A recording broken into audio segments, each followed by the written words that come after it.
Hi, my name is Khia, and I'm here to tell you how it got better for me. I grew up in this area. I live in Tennessee, in the Appalachian Mountains, in the northmost eastern tip. It's a beautiful country. I've lived here all of my life that I can remember. And I was married to a man. I got married back in 2008. It was a very beautiful day, but the relationship wasn't that great. And eventually we did separate. Um, the reason that we separated was because I had a relationship with a woman, and it was a very confusing time for me because I grew up in church where I was told that being gay was a sin and sleeping with someone of your own sex or gender was not the correct thing to do. Um, and I battled and I warred and within myself and became very, very depressed. There was a time I didn't want to get out of bed anymore, and I just felt very empty and lonely and felt like I was the only one going through it. It was then I met and started hanging out with a group of people who loved me and accepted me right where I was at. Um, it was during that time period that I met Lisa. Lisa is the bartender here in our local town at our local gay bar. And when we met, it was at a friend's house on a Sunday. And we all got together and we all cooked. And that was the first time I'd ever heard her talk or speak in general to me. And it was a very beautiful moment for me. Her smile and the way she laughed, and I just couldn't take my eyes off of her.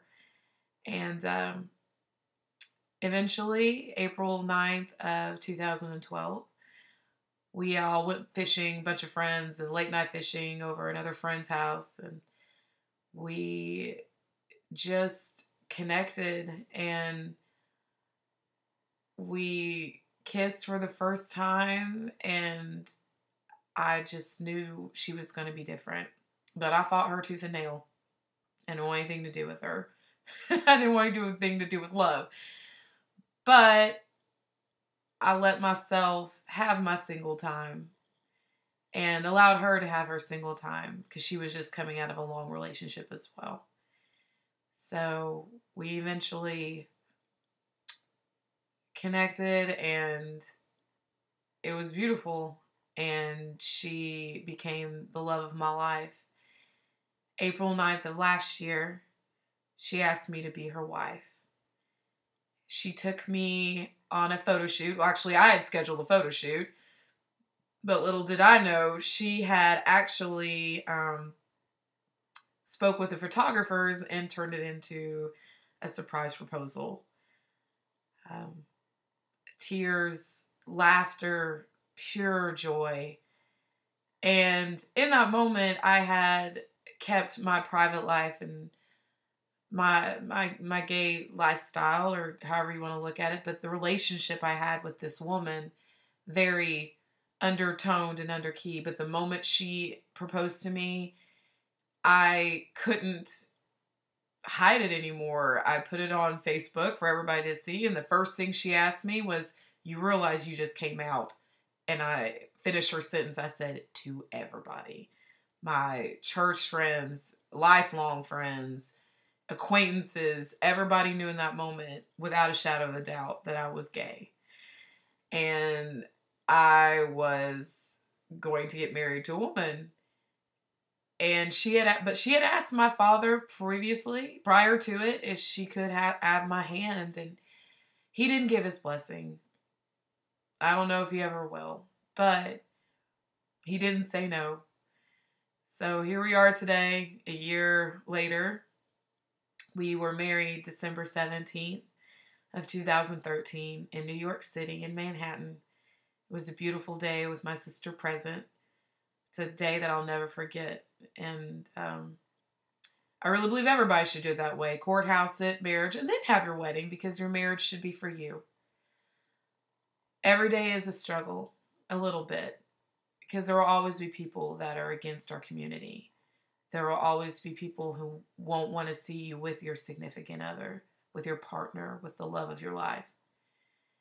And I'm a triple threat. I'm Black, I'm a woman, and I'm gay. And my wife is not Black either. So I'm in a interracial gay relationship. And it's funny to me because I feel like some people would say I'd set myself up for failure, but I set myself up for the perfect life. I have a person who loves me, a woman who loves me, and is texting me as I'm making this video. But I'm very happy, and I'm here to let you know that whatever your struggles are, whatever you're going through, it gets better. It gets much better. And every day I'm with her. She's my best friend and my support system. And I have great community. And it's the one thing that I would say that is the most important. Tap into your community. Find those connections with those people, because not everybody's going to be able to understand what you're going through. So make sure you find those resources. Make sure you tap into those groups on your campuses, your high schools, even churches. We finally found one here.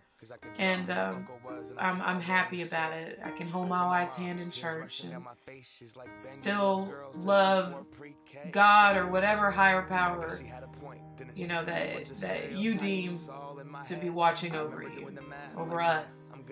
So I hope this video is uplifting. I hope it gives you courage. I hope it brings you joy, because in the end, it does get better. Don't give up.